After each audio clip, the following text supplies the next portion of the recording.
Bonjour chers tous, j'espère que mon message vous trouvera bien. Je suis là aujourd'hui pour vous présenter une capsule d'été 02, qui concerne l'analyse et le dimensionnement des dalles en béton armé suivant le recours 2, principalement les dalles portant dans les deux sens. Alors qui suis-je?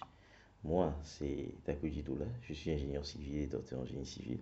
Je suis un enseignant vacataire aux deux yeux à l'université de Lomé, à l'IFTS et à l'ESPCI. Mon objectif dans cette présentation, c'est de vous présenter une feuille Excel utilisée pour dimensionner des dalles pleines. Nous allons voir comment est-ce que nous allons rentrer les différentes étapes, à savoir les données de la dalle pleine en question, les matériaux, la charge, comment est-ce que nous considérons les appuis. Nous allons aussi vérifier automatiquement les critères à l'Eurocode 2 de ces feuilles et de notre dimensionnement et obtenir les armatures qu'il faut. L'organisation de la feuille est la suivante. Il faudra rentrer, comme je l'ai dit tout à l'heure, les dimensions, définir les conditions aux appuis de la dalle et calculer les calculs automatiques des moments des flèches et des fissurations seront faits et en résultat nous aurons les armatures principales à utiliser. La dalle en question que nous allons la dalle pleine en question que nous allons dimensionner a les dimensions suivantes: une largeur de 6 mètres, une longueur de 9 mètres et une épaisseur de 20 cm, soit 200 mm. Ce sera une dalle en double nappe. Alors, pour ce qui est du choix de matériaux, nous allons utiliser du béton de 25 mégapascal, euh, un acier avec une limite élastique de 400 mégapascal et bien sûr pour le béton une densité de 25 kN par mètre cube. Sans plus tarder, je pense que je vais ouvrir la feuille et nous allons travailler avec vous.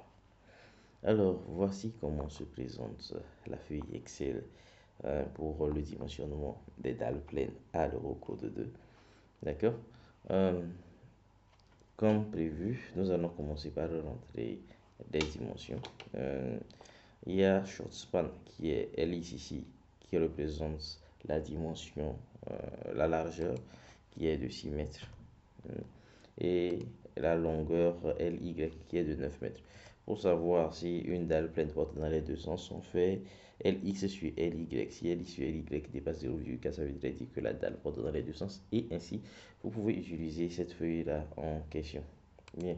Donc, la hauteur de ma dalle est de 20 cm, soit 200 mm, ce que je rentre là. Ici, ce sont les enrobages, 30 mm d'enrobage, un béton de 25 mégapascal, un acier avec une limite élastique de 400 mégapascal. Ici, je peux rentrer les coefficients de sécurité des différents matériaux. Juste là, ce qui va m'intéresser ici, ce sont les conditions aux appuis. C'est très important, les conditions aux appuis. Savoir si la dalle repose, la dalle fonctionne de manière isostatique ou bien hyperstatique. Ici, c'est une dalle qui a 4 côtés et sur chacun des 4 côtés, on a la possibilité de définir si la dalle elle est continue sur l'appui ou pas. Quand elle est continue sur l'appui, suivant le côté sur lequel on est, on met C. Et quand elle n'est pas continue, on met D. Par exemple, dans notre cas de figure ici, sur le côté 1, on a mis C. C'est-à-dire que la dalle est continue ici. Sur le côté 2 aussi, on a mis C, la dalle est continue ici. Le côté 3, la dalle n'est pas continue. Le côté 4, la dalle n'est pas continue. Bon, je pourrais changer ces informations. Je mets par exemple D ici. D'accord. Pour mettre, voilà, ça change ici. La dalle, elle est continue ici. Pour la dalle, elle est plutôt discontinue ici. Pour le 3, je vais mettre C. Et vous voyez automatiquement ce que ça fait. Ça change. Voilà. Alors, une fois que ces données sont rentrées, la feuille va bon, me calculer les moments. Les moments sont calculés ici. Mais avant cela, il faut déterminer quels sont les coefficients de pondération de charge que vous utilisez. Les coefficients de pondération de charge dépendent de l'utilisation du bâtiment. Ici, par exemple, c'est un bâtiment qui va servir un peu comme un entrepôt de stockage, c'est ça, usage storage. Donc voilà, c'est gamma G 1,35, gamma Q 1,5. Donc si par exemple c'est un bureau par exemple, L'Eurocode recommande 1,35 pour, pour le coefficient de pondération pour les charges permanentes et 1,05 pour les charges d'exploitation. Je vais rester dans le cas de storage. D'accord. Ici maintenant, j'ai les différents moments. Donc, dans la travée X, j'ai en travée ici, short span et long span ici, ce sont les travées. Donc, en travée dans la direction X, j'ai un moment de 18,5 kN. Dans la travée Y, j'ai un moment de 10,7 kN. Le edge 1 qui est le côté 1 ici, la dalle n'est pas continue, donc il n'y a pas de moment au niveau des appuis là. Oui, au 4 aussi, la dalle n'est pas continue, il n'y a pas de moment au niveau des appuis là.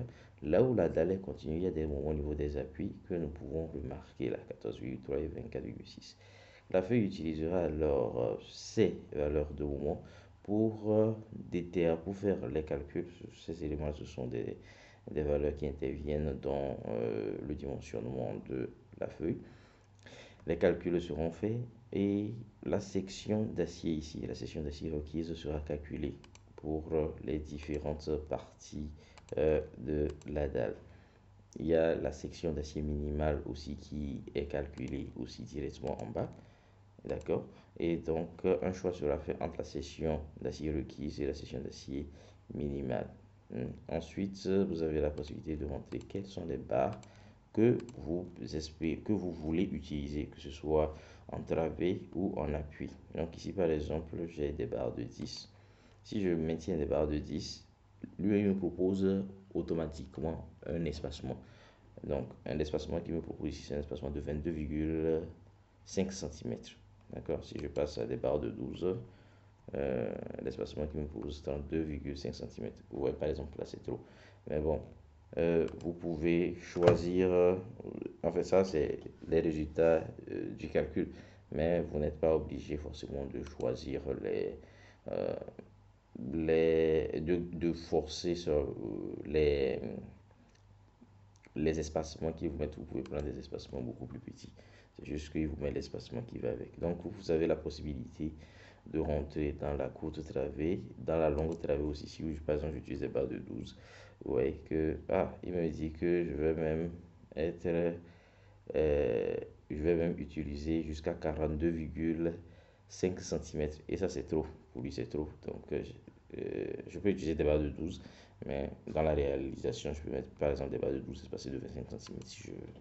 D'accord, voilà, c'est quelque chose comme ça. Donc, il y aura les barres au niveau de Edge 1, il n'y a pas de moment là-bas, mais Edge 2, il y a un moment là. Donc, Edge 2 et Edge 3, ce seront les barres qui seront utilisées au niveau des appuis. D'accord, c'est-à-dire les barres qui seront utilisées en acier supérieur. Voilà.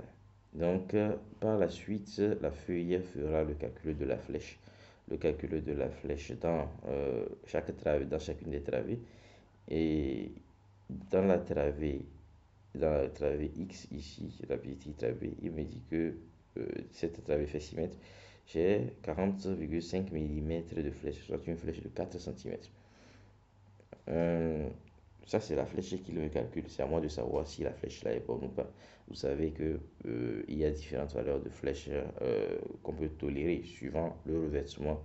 On peut tolérer des flèches de L sur 200, L sur 350, L sur 500. C'est vous qui voyez. Si vous voyez que la flèche, que ça vous calcule est un peu trop, vous avez la possibilité d'augmenter l'épaisseur de la dalle ou de mettre des appuis intermédiaires.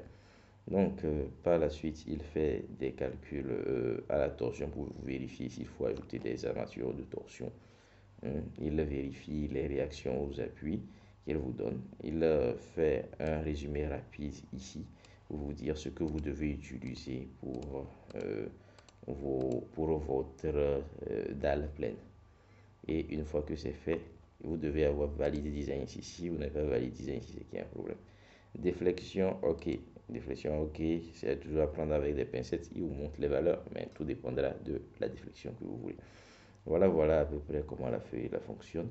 Je vous remercie de m'avoir suivi jusqu'ici. Je vous demanderai de, de nous supporter. Nous sommes un groupe nommé Soft Learning et nous apportons ce genre de formation ce genre de feuille Excel pour aider les ingénieurs. Donc, encouragez-nous, supportez-nous, abonnez-vous massivement et quand vous voyez que nous avons des trucs intéressants, des trucs qui peuvent vous intéresser, achetez-nous les feuilles, achetez les feuilles des calculs, pourquoi pas, ça nous ferait plaisir. Merci à vous.